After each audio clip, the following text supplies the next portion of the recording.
Welcome everyone, this is वैभव मियाणी। आप सभी का स्वागत है मैग्नेट वेल्थ में। आज मार्केट ने क्या किया और कल क्या कर सकता है, let's talk about Nifty. Nifty ने आज ऑलमोस्ट गैप डाउन ओपन किया और बाद में यहाँ पर शार्प अपसाइड इंपल्स दिखाया।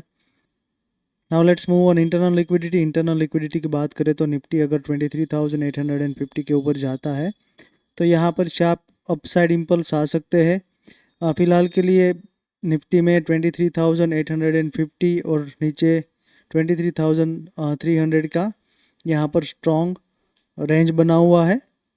इस रेंज में यहाँ पर इम्पल्सिस दिख रहे हैं, लेकिन बड़ा सा प्राइस एक्शन अभी दिख नहीं रहा है, तो थोड़ा वेट करना है। बड़े से प्राइस एक्शन अपसाइड्स दिखते हैं तो यहाँ पर बाइंग अपॉर्चुनिटी दिख सकती है। हालांकि आज रिलायंस में बड़ा सा अपसाइड देखा, तो रिलायंस के बारे में हम थोड़ी देर के बाद डिस्कस करने वाले हैं। Now let's talk about bank Nifty. Bank Nifty में आज मॉर्निंग में हमने बड़ा सा गैप डाउन देखा और बाद में यहाँ पर कंटिन्यू अपसाइड मोमेंटम देखने को मिला। बैंक निफ्टी में इंटरनल लिक्विडिटी की बात करें तो मॉर्निंग में आज बड़ा सा गैप डाउन ओपन होते हुए दिखा और बाद में यहाँ पर शार्प अपसाइड इंपल्स देखी और थोड़ा सा रिट्रेसमेंट, देन अगेन यहाँ पर शार्प अपसाइड इंपल्स। अगर बैंक निफ्टी कल 53,800 के ऊपर जाता है तो यहाँ से बड़े से अपसाइड्स देखने को मिल सकते हैं। हालांकि बैंक निफ्टी में यहाँ पर 52,800 का स्ट्रॉन्ग सपोर्ट है, तो बैंक निफ्टी में फ़िलहाल के लिए थोड़ा सा वेट करना चाहिए। अगर बैंक निफ्टी 53,800 के ऊपर कंटिन्यू ट्रेड करता है और यहाँ पर बढ़िया सा प्राइस एक्शन बनाता है तो इसमें बाइंग अपॉर्चुनिटी बड़ी बन सकती है। Now let's move on Sensex. Sensex में भी यहाँ पर हमने एक बड़ा सा शार्प गैप डाउन देखा, बाद में यहाँ पर शार्प इंपल्स अपसाइड देखा, थोड़ा सा रिट्रेसमेंट। हालांकि बैंक निफ्टी की कंपेयर में यहाँ पर रिट्रेसमेंट कम आया है, लेकिन minor retracement, then again sharp impulse, तो यहाँ पर ट्रेंड चेंज होते हुए सेंसेक्स में दिख रहा है। फिलहाल के लिए 76,000 के आसपास के लेवल्स यहाँ पर ब्रेकआउट्स पर बने हुए हैं। इस रेंज को अगर काटता है तो यहाँ से बड़े से अपसाइड मोमेंटम देखने को मिल सकते हैं। Now let's move on Nifty energy. Energy sector में हम पिछले कई दिनों से बुलिश मोमेंटम में है। यहाँ पर हमने थोड़ा बहुत एनालिसिस दिया था, हमारे पुराने वीडियोस को आप देख सकते हो। फिर बाद में यहाँ पर शार्प अपसाइड इंपल्स देखा, ये रिट्रेसमेंट था और आज इसमें शार्प 1.5% के आसपास की तेज अपसाइड मोमेंटम देखी। इसमें भी ट्रेंड कंटिन्यू अपसाइड रह सकता है। मिडल ईस्ट में एनर्जी इंफ्रास्ट्रक्चर पूरे डैमेज हुए हैं, उसको रिपेयर होने में 2 से 3 साल लग सकते हैं, तो इसलिए यहाँ पर ग्रीन एनर्जी पर फोकस कीजिए और एनर्जी सेक्टर को कंटिन्यू बाइंग मोमेंटम में ही प्ले कीजिए। हमें लगता है अगले 2 साल में एनर्जी सेक्टर आउट परफॉर्म करेगा। अब हम बात करने वाले हैं निफ्टी आईटी के बारे में। आईटी सेक्टर में पिछले 3 दिन में यहाँ पर बढ़िया सा बाइंग देखा, आज हल्का सा डाउनसाइड मोमेंटम दिया।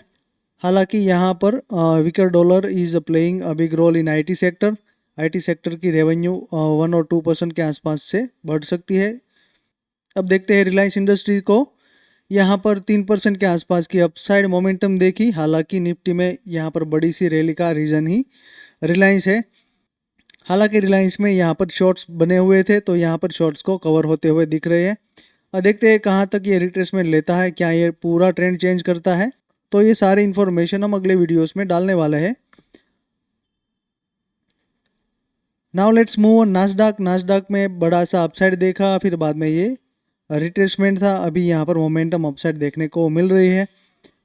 Now let's talk about US30। US30 में प्राइस एक्शन थोड़े से रेंज बाउंड है। यहाँ पर भी शार्प सेलिंग आ रहा है, बट उसको एब्सॉर्ब करके मार्केट ऊपर जा रहा है, तो फिलहाल के लिए एक बड़ी सी रेंज में फंसा हुआ है। देखते हैं अगले कुछ दिनों में क्या होता है, फिर बाद में हम अपना एनालिसिस इसमें डालने वाले हैं। Now let's move on US500। US500 में पिछले महीने हमने एक शार्प अपसाइड इंपल्स देखा।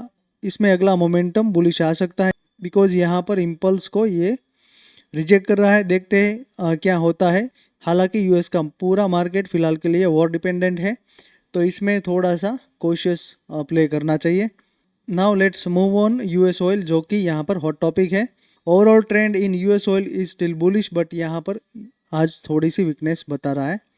Let's wait and watch what happens in US oil, क्योंकि यूएस ऑयल की प्राइस बढ़ने से इन्फ्लेशन में इफेक्ट आ सकता है और इंटरेस्ट रेट भी उससे इफेक्ट हो सकता है। तो देखते हैं यूएस ऑयल में क्या मोमेंटम अगले कुछ दिनों में बनती है, उसके हिसाब से मार्केट पूरा रिएक्शन देने वाला है।